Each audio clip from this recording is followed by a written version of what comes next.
다시 한번 마음을 다짐하겠습니다. 주여 말씀하옵소서. 말씀대로 직행하는 우리 모두가 되기를 축복합니다. 오늘 말씀의 제목이 하나님이 찾으시는 사람입니다. 하나님이 찾으시는 사람. 하나님께서 새로운 왕을 찾고 계십니다. 여러분은 어떤 이력서를 제출하시겠습니까? 여러분은 어떤 자소서를 작성해서 하나님께 제출하시겠습니까? 하나님의 기준을 알고 하나님의 뜻에 맞는 인생 자소서를 준비해야 됩니다. 하나님이 왕을 찾으니까 나는 자격이 없어, 나는 관심 없어, 나는 자소서 안 낼래. 괜찮습니다. 안 내도 됩니다. 그러나 하나님의 마지막 심판대 앞에 섰습니다. 어떤 인생 이력서를 제출하시겠습니까? 어떤 인생 자소서를 제출하시겠습니까? 여기에는 선택이 없습니다. 다 제출해야 됩니다. 왕을 찾으신 데는 나는 왕의 자격이 없어 제출 안 할래. 그냥 지나가면 됩니다. 심판대 앞에 섰습니다. 나는 자격이 없어 통하지 않습니다. 한 번 죽는 것은 사람에게 정해진 것이고 그 후에는 심판이 있다. 이거는 모두에게 다 닥치는 상황입니다. 그때 우리는 하나님 앞에 어떤 이력서를 제출하겠습니까? 어떤 자소서를 제출하겠습니까? 그때 제출하는 자소서는 말로 쓰는 게 아니에요. 글로 쓰는 게 아니에요. 말을 아무리 잘해도, 글을 아무리 잘 써도 그거는 중요하지 않습니다.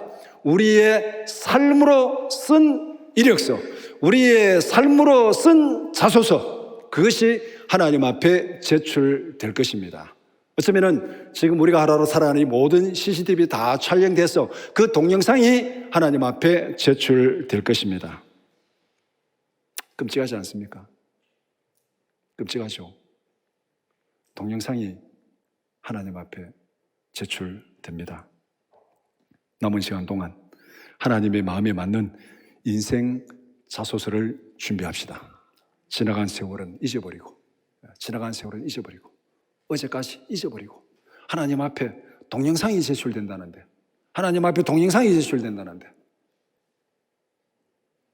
삶으로 준비하는 인생 자소서를 준비합시다.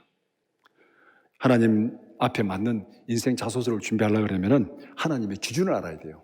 하나님께서 원하시는 기준이 무엇인가? 우리가 무슨 이력서, 자소서 내는 거는 다 그 기준에 맞게, 예를 들어서 어떤 회사에서 요리사를 뽑는다. 그러면은 거기에 요리 잘하는 사람이 지원을 해야 되겠습니까? 싸움 잘하는 사람이 지원해야 되겠습니까? 요리 잘하는 사람이 지원해야 되죠. 어떤 회사에 운전기사를 뽑는다. 그러면은 거기에 요리 잘하는 사람이 지원해야 되겠습니까? 운전 잘하는 사람이 지원해야 되겠습니까? 어떤 직책을 뽑냐에 따라서 달라지는 거예요. 우리의 이력서가 달라지고 자소서 쓰는 각도가 달라집니다. 그렇다면 우리가 하나님 앞에 우리의 인생 자소서를 제출한다면 하나님의 기준이 뭔지를 알아야 됩니다. 그래야만 오늘부터 우리 인생 자소서를 바로 준비할 수 있습니다. 오늘 함께 읽은 말씀은 하나님의 평가 기준이 무엇인지를 우리에게 분명히 말씀하고 있습니다. 이 평가 기준에 맞게 우리의 인생 자소서를 준비하면 돼요. 오늘 함께 읽은 사무엘상 16장 1절에서 13절을 두 부분으로 나눠서 함께 살펴보고자 합니다. 첫 번째는 새로운 왕을 찾아 나선 사무엘 1절에서 5절, 두 번째는 하나님께서 선택하신 왕 6절에서 13절 말씀입니다. 먼저 1절에서 5절은 사무엘에게 새로운 왕을 찾으라고 말씀합니다. 첫째, 하나님은 슬픔에 빠진 사무엘에게 이렇게 명령하셨습니다. 내가 사울을 더 이상 왕으로 인정하지 않는다. 내가 베들레헴 사람 이새의 아들 중에서 왕을 세우겠다. 너는 기름불을 준비해서 뿔에 기름을 채워서 이새가 있는 베들레헴으로 가라. 이것이 슬픔에 빠져있는 사무엘에게 하나님이 주신 명령입니다. 내가 더 이상 사울을 왕으로 인정하지 않는다. 내가 베들레헴 사람 이새의 아들 중에서 왕을 세우겠다. 그러니까 너는 뿔에 기름을 채워서 이새가 있는 베들레헴으로 가라. 왜 그러면 사무엘은 지금 슬픔에 빠져 있습니까? 사무엘이 누굽니까? 사울을 왕으로 세운 장본인 아닙니까?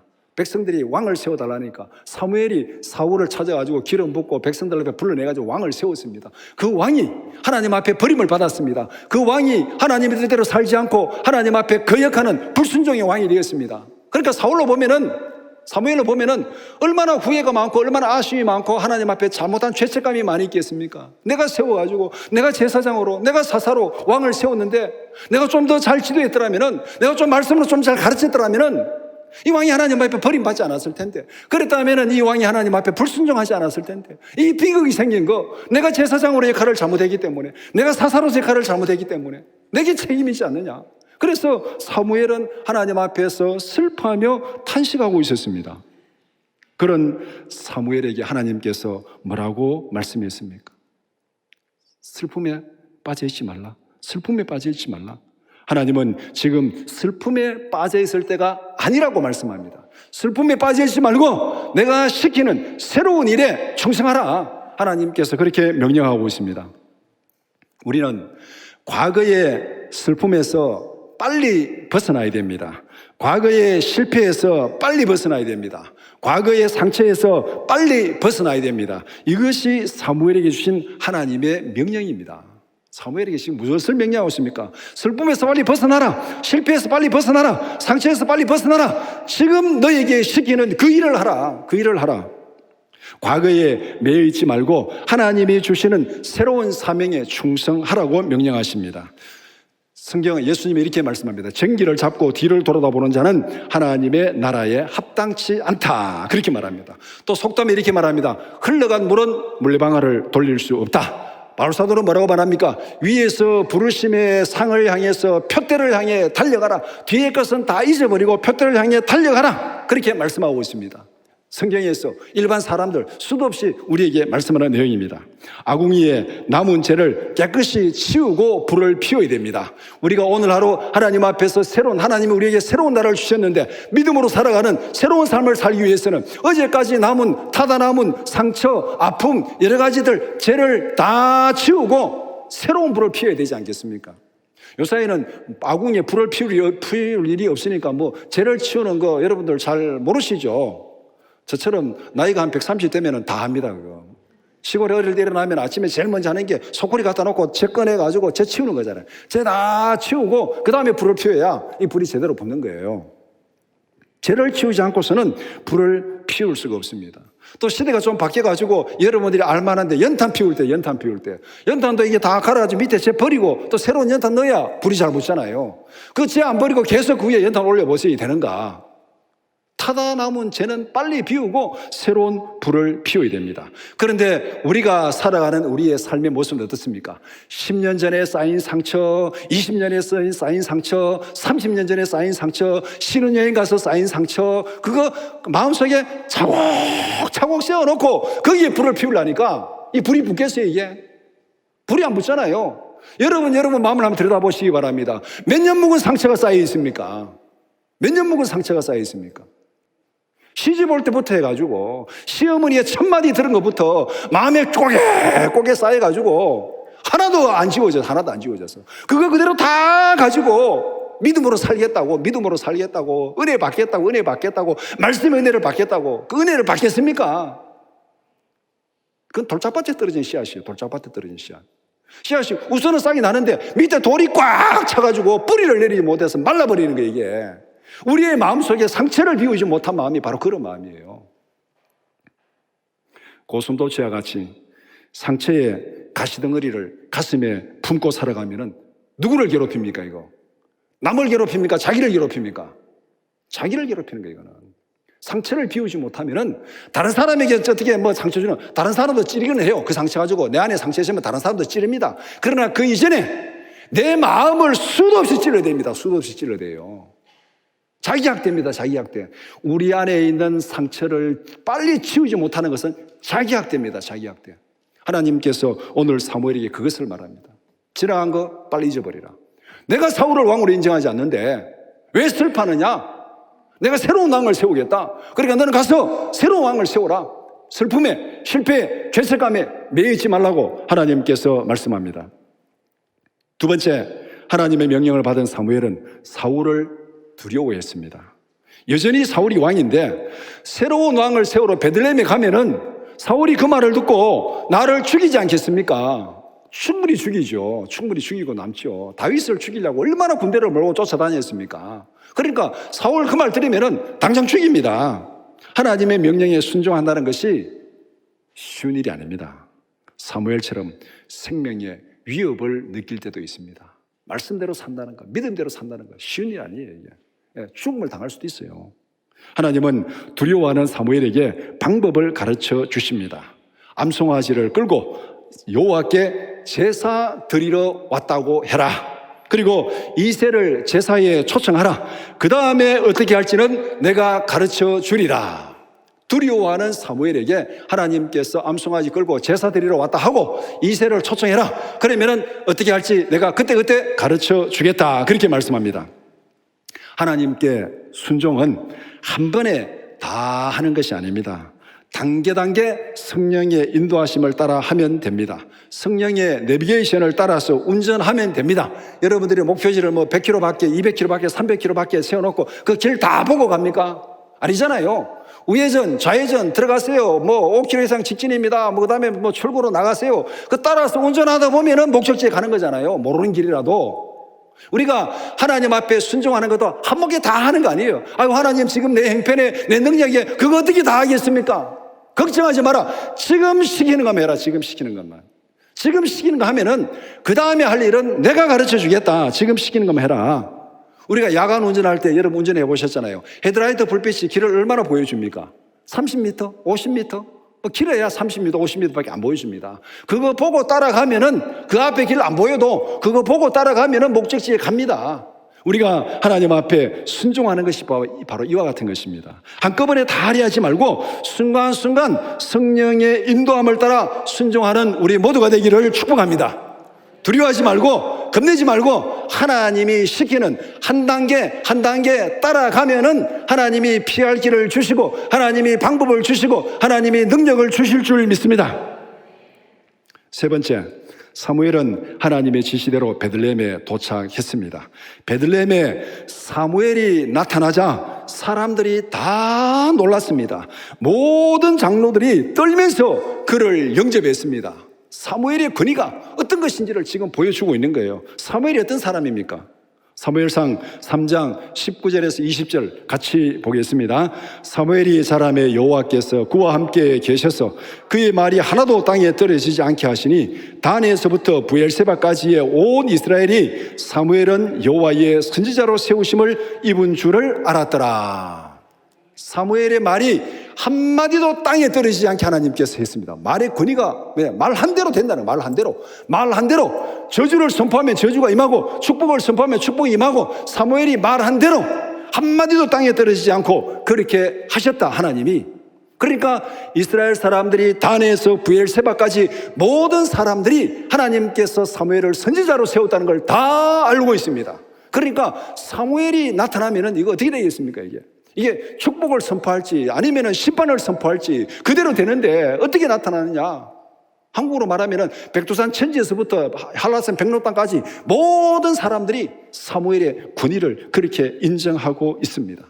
이런 사무엘이 시골 동네 베들레헴에 떴습니다. 베들레헴 장로들이 지금 덜덜덜 떨면서 이게 지금 저주냐 축복이냐, 왜 오셨는가, 무슨 일로 오셨는가, 지금 두려운 거잖아요. 두려워서 덜덜덜 떨면서 지금 사무엘을 맞이하고 있습니다. 사무엘은 두려워하는 베들레헴 사람들을 안심시킵니다. 심판이 아니라 평강을 위해서 왔다. 심판이 아니라 평강을 위해서 왔다. 여호와께 제사하러 왔다. 모두 자신을 성결하게 하고 제사에 참여하라. 특별히 이새와 그의 아들들은 모두 성결하게 하고 제사에 참여하라. 사무엘이 누구를 초청했습니까? 베들레헴의 모든 장로들, 모든 사람들을 제사에 초청하고 특별히 이새와 그의 아들들은 성결하게 해서 제사에 참여하라. 사무엘의 초청을 거절할 사람이 있겠습니까? 베들레헴에서. 사무엘이 어떤 사람입니까? 단에서 브엘세바까지 하나님의 말씀을 선포하는 대로 그대로 되는데 지금 사무엘이 제사에 초청을 했는데 베들레헴에서 사무엘의 초청을 거절할 만한 간땡이 부은 사람은 없습니다.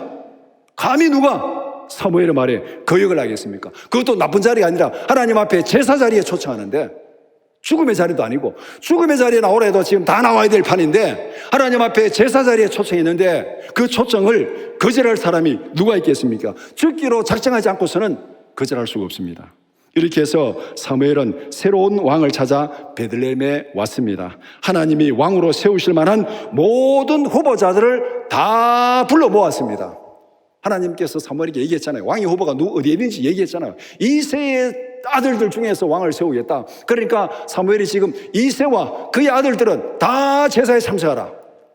왕이 될 만한, 하나님이 찾으시는 왕이 될 만한 후보자들을 사무엘이 다 초청하고 불러 모았습니다. 이렇게 사무엘은 새로운 왕을 찾아서 베들레헴에 왔습니다.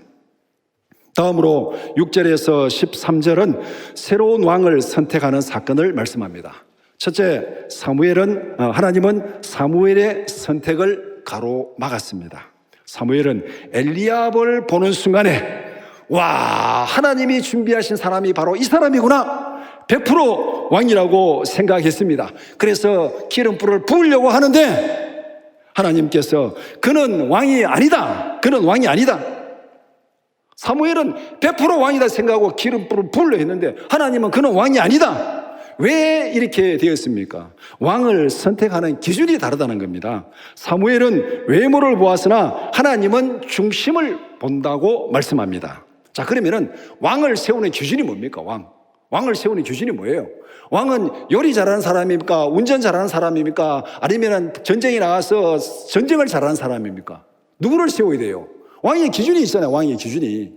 왕이 어떤 사람인지 기준은 왕의 가장 중요한 직무가 무엇인지를 알면 됩니다.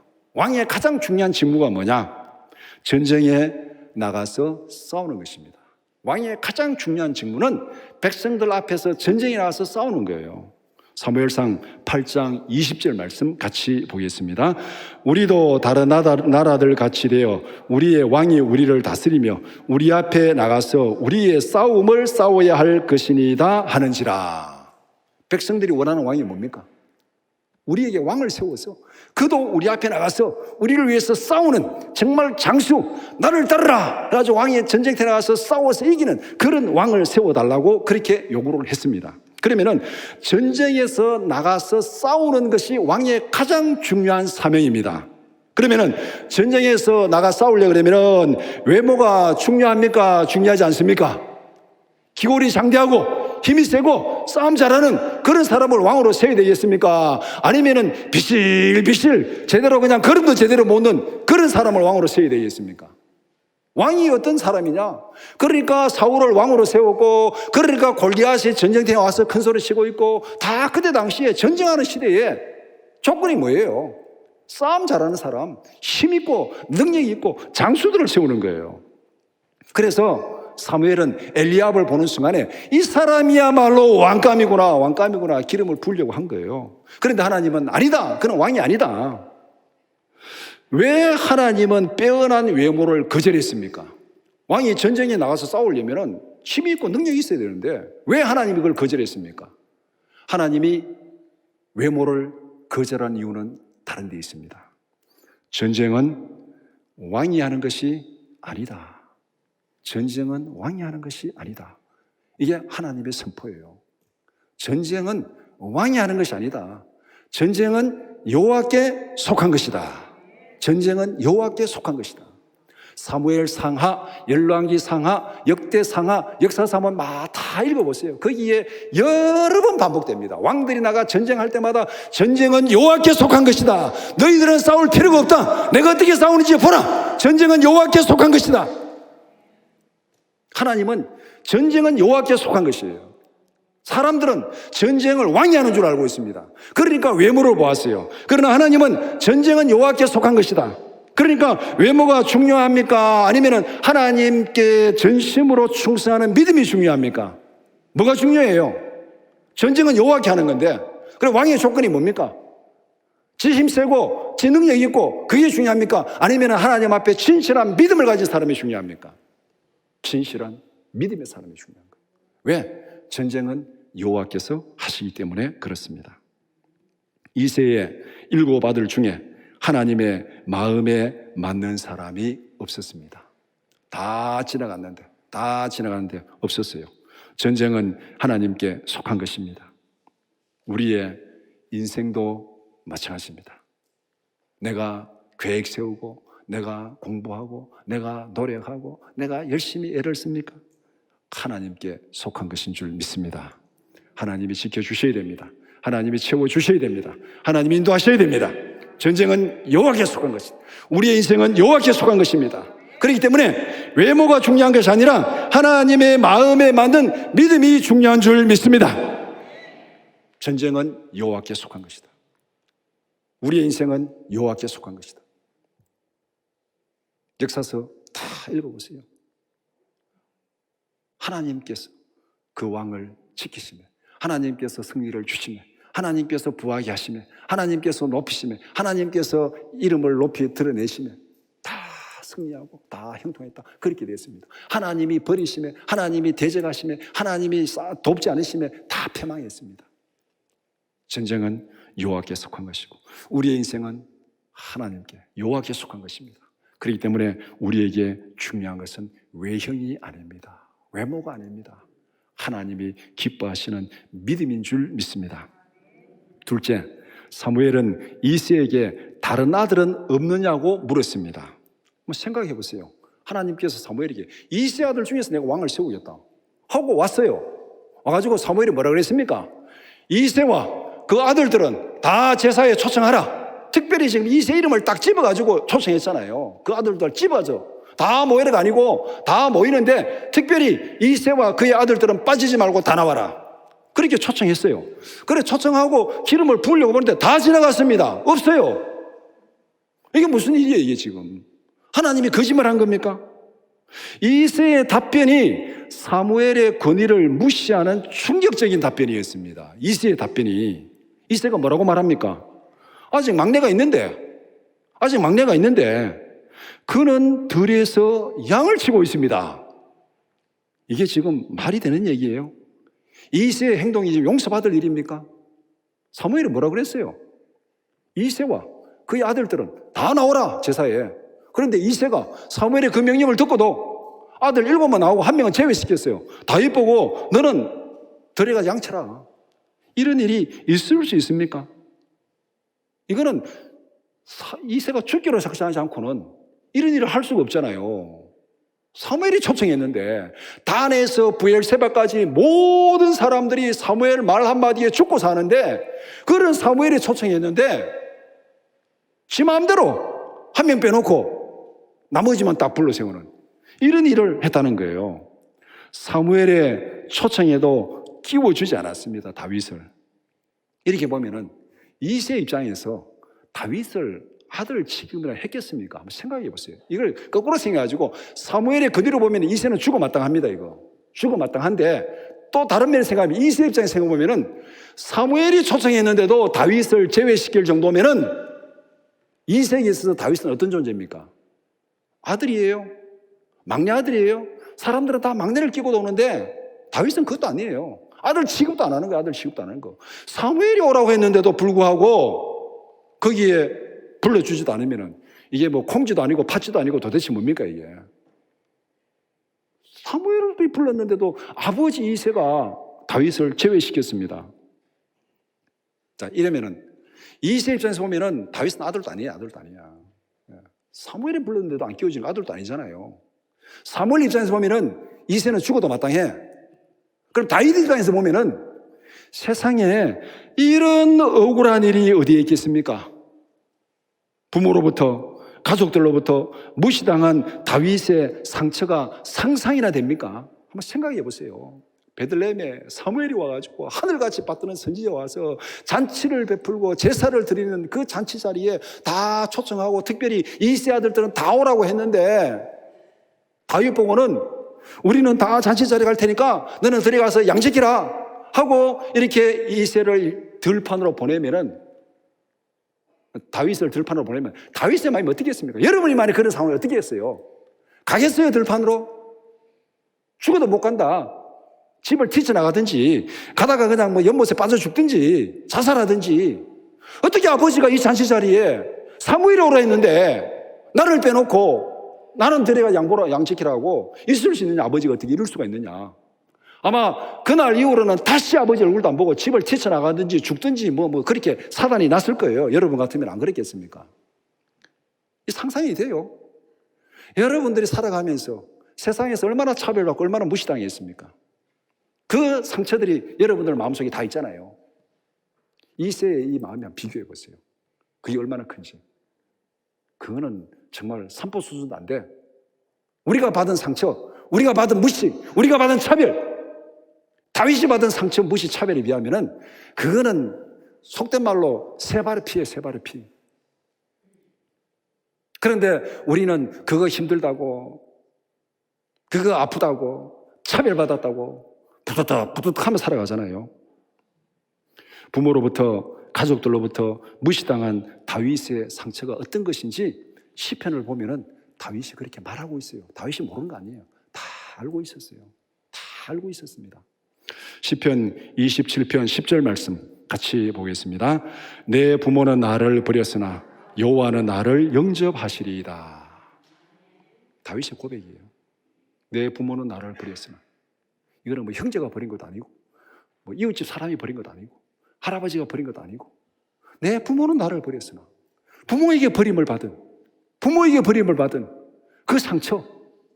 여러분들 다 물어보면 어머니에게 상처받았잖아. 어릴 때 어머니에게 말 한마디 상처받았다 그랬잖아요. 그 어머니 물어보세요. 내가 왜 너를 상처 줬는데, 너 잘 되라고 그랬는데, 버리기는 뭘 버려? 안 버렸어. 너무 사랑해서 그랬는데, 그 말에 상처받았다고 난리예요. 그런데 다윗은 버림받았잖아요. 다윗이 이렇게 고백한 건 이유가 없는 고백이 아니에요. 오늘 사무엘이 불렀는데도 지금 너는 들에 가라. 버림받았잖아요. 내 부모는 나를 버렸으나 여호와는 나를 영접하시리이다. 이 믿음의 고백이 가능한 게겠습니까? 우리 이런 상황 되면은요, 하나님이고 뭐고 다 때려치고 나 하나님 안 믿을래. 이런 하나님 나 안 믿을래. 이런 아버지가 믿는 하나님, 이런 아버지가 제사 드리는 하나님 나 안 믿을래. 안 믿을래. 이런 하나님 나는 안 믿을래. 뛰쳐나가는 게 정상 아닙니까 이게? 그런데 다윗이 뭐라 그럽니까? 내 부모는 나를 버렸으나 여호와는 나를 영접하시리이다. 그 다음에 시편 69편 8절 말씀 같이 보겠습니다. 내가 나의 형제에게는 객이 되고 나의 어머니의 자녀에게는 낯선 사람이 되었나이다. 세상에 왕따도 이런 왕따가 없잖아요.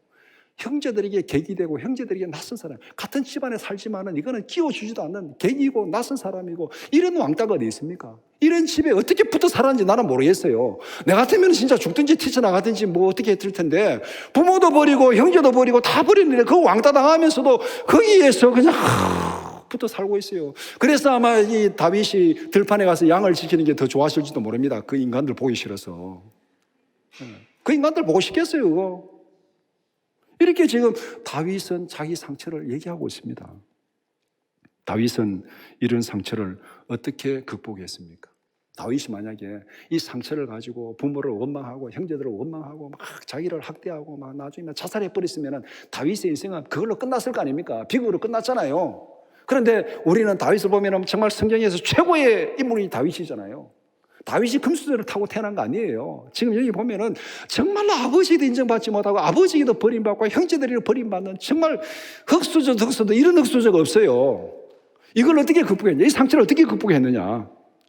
우리가 이걸 여기서 봐야 됩니다. 다윗이 이 상처를 어떻게 극복했는가? 다윗은 세상의 기준을 보지 않았습니다. 오직 하나님만 바라보았습니다.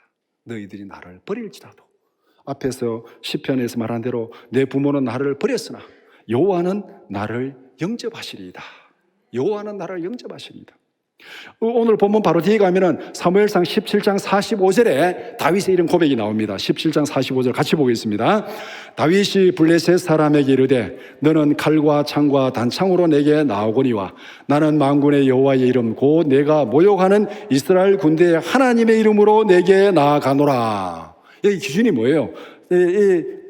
이 블레셋 사람은 칼과 창과 단창, 장수로서 권위, 무기, 힘으로 내게 나오지만은 나는 내가 모욕하는 만군의 여호와 이름으로 내게 가노라. 하나님을 믿는 믿음으로 가노라. 다윗이 보여줄 거 아무것도 없어요. 그 믿음, 마음 안에 있는 믿음으로, 하나님을 믿는 믿음으로. 아버지는 나를 버렸으나, 부모는 나를 버렸으나 여호와는 나를 영접하시리라. 골리앗은 나를 대적하지만은, 칼과 단창으로 나오지만은 하나님은 나를 지키시리라. 이 믿음으로 나가, 이 믿음으로.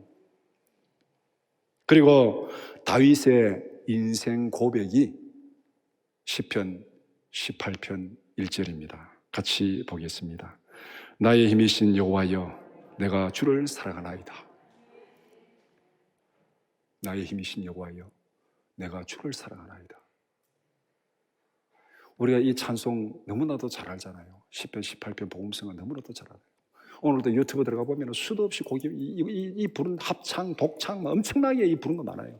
오늘 집에 가서 꼭 들어보시기 바랍니다. 시편 18편 1절이 다윗의 인생 고백이에요. 나의 힘이 되신 여호와여, 내가 주를 사랑하나이다.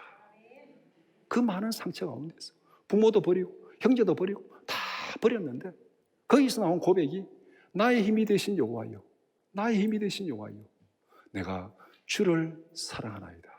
내가 주를 사랑하나이다.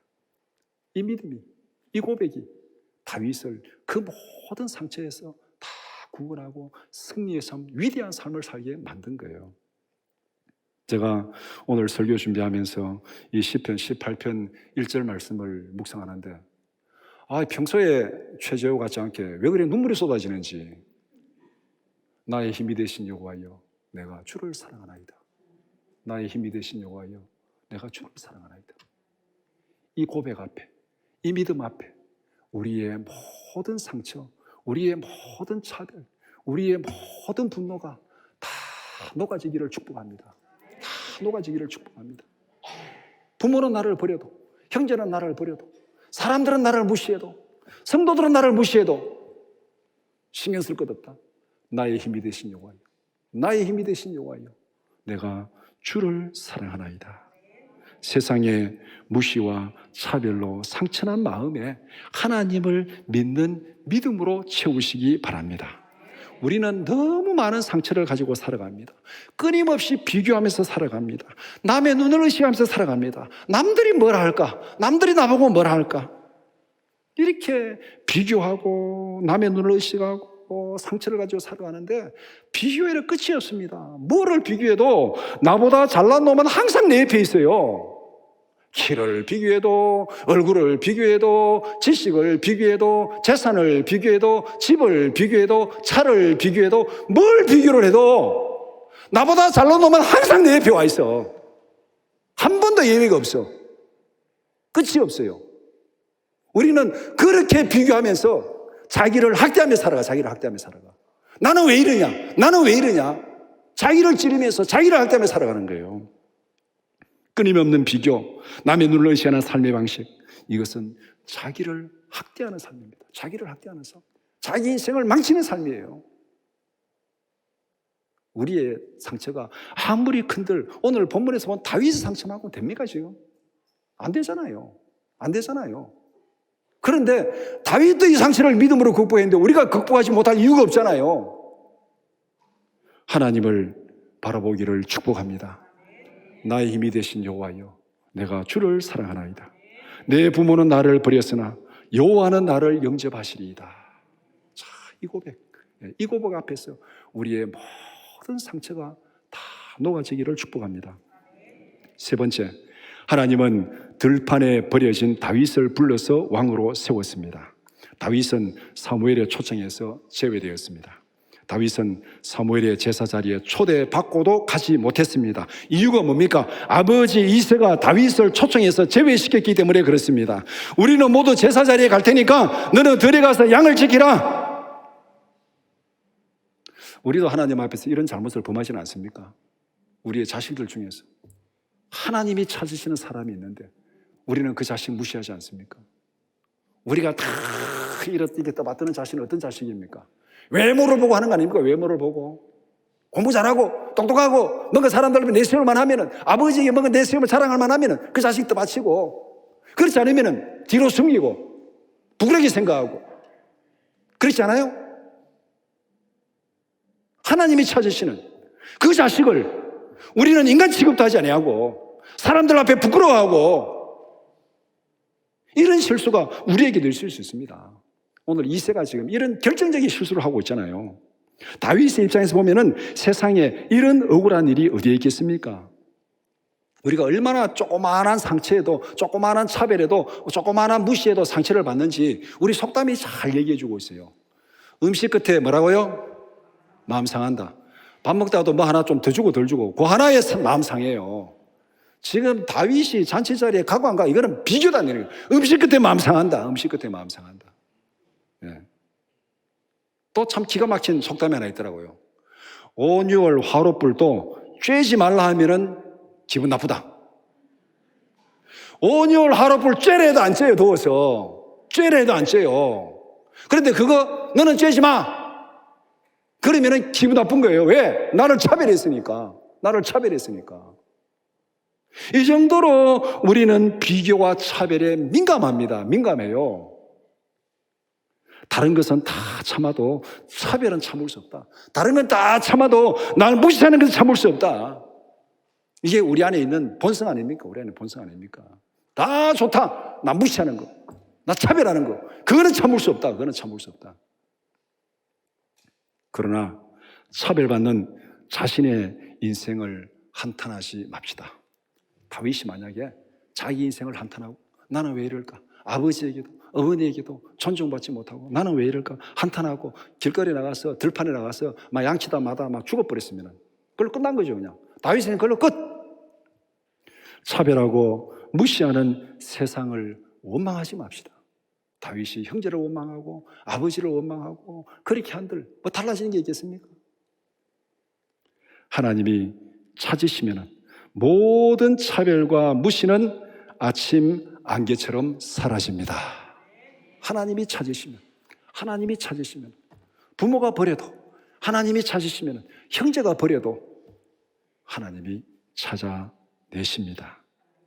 제사에 둘러앉은 사람들이 누구를 기다렸습니까?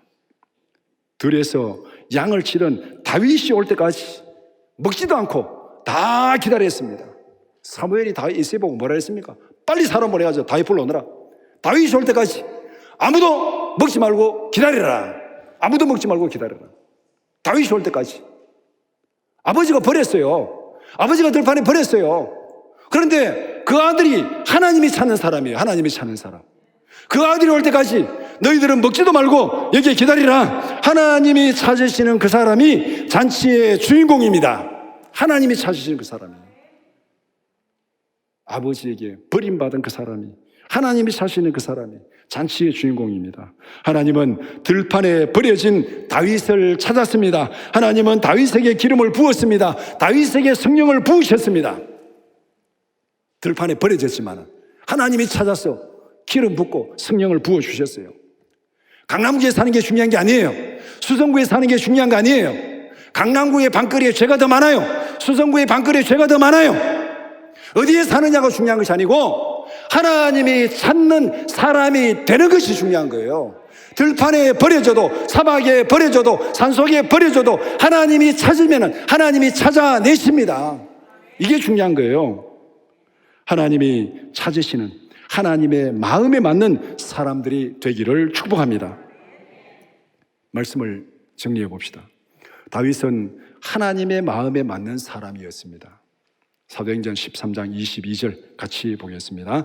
폐하시고 다윗을 왕으로 세우시고 증언하여 이르시되 내가 이새의 아들 다윗을 만나니 내 마음에 맞는 사람이라 내 뜻을 다 이루리라 하시더니. 내 마음에 맞는 사람이라. 마음에 맞는 사람. 그러면은 다윗이 어떻게 하나님의 마음에 맞았습니까? 우리가 이걸 바로 알아야 돼요. 이걸 알아야 우리가 하나님 앞에 인생 자소서를 준비할 거 아닙니까? 하나님의 마음에 맞게 준비해야 되잖아요. 하나님께서 다윗을 보니까 내 마음에 맞는 사람이다. 그러니까 하나님이 찾았어요. 들판에 버려진 다윗을 하나님이 찾았어요. 그래서 잔치의 주인공으로 세웠어요. 왕으로 세웠어요. 뭐 어떻게 다윗이 하나님의 마음에 맞는 사람이었는가? 세상을 보고 듣고 생각하고 행동하는 기준이 하나님과 같았습니다. 하나님의 기준이 무엇입니까? 사무엘상 16장 7절 말씀 같이 보겠습니다. 여호와께서 사무엘에게 이르시되 그의 용모와 키를 보지 말라. 내가 이미 그를 버렸노라. 내가 보는 것은 사람과 같지 아니하니 사람은 외모를 보거니와 나 여호와는 중심을 보느니라 하시니라. 하나님의 기준이 이게. 하나님의 기준이에요. 오늘 우리를 보시는 하나님의 기준입니다. 그러면은 다윗은 어떤 기준으로 살았습니까? 다윗은 어떤 기준으로 살았습니까? 앞에서도 내 부모는 나를 버렸으나 여호와는 나를 찾으시리다. 여호와를 바라봤죠. 나의 힘이 되신 여호와여, 내가 주를 사랑하나이다. 이미 다윗의 기준이 나왔어요. 그런데 오늘 보면 바로 뒤에 보면은 다윗이 어떤 기준으로 살아가는지 말하고 있습니다. 사무엘상 17장 45절 말씀 같이 보겠습니다. 다윗이 블레셋 사람에게 이르되 너는 칼과 창과 단창으로 내게 나오거니와 나는 만군의 여호와 이름 곧 내가 모욕하는 이스라엘 군대의 하나님의 이름으로 내게 나아가노라. 너의 기준은 칼과 창과 단창 외형으로 내게 나오지만은 나는 그거 다 필요 없다. 내가 모욕하는 여호와의 이름으로 내게 가노라. 하나님이 나를 지키시고 하나님께서 너를 내게 굴복시킬 줄 믿는다. 전쟁은 하나님께 속한 것이다. 이게 다윗의 기준이에요. 왕이 되기 전에도 다윗이 바로 이 기준으로 살아가고 있습니다. 하나님의 기준과 다윗의 기준이 일치합니까? 틀립니까? 일치하잖아요. 하나님의 마음과 다윗의 마음이 일치합니다. 하나님의 기준에 맞으니까 하나님께서 다윗을 찾으신 거예요. 하나님의 기준에 맞게 나의 마음을 리모델링 합시다. 하나님의 말씀을 따라서 세상을 보고 듣고 생각하고 행동합시다. 이것이 하나님의 마음에 맞는 사람입니다. 하나님은 하나님의 기준에 맞는 사람을 찾습니다. 하나님이 찾으시면은 세상 그 어디에 버려져도 상관이 없습니다. 하나님이 찾으시면은 세상 모든 조건은 하루아침에 다 사라질 줄 믿습니다. 누가 차별해도 누가 무시해도 걱정하지 마세요. 하나님이 찾으시면 다 사라집니다. 우리 모두가 하나님이 찾으시는 믿음의 사람들이 되기를 축복합니다.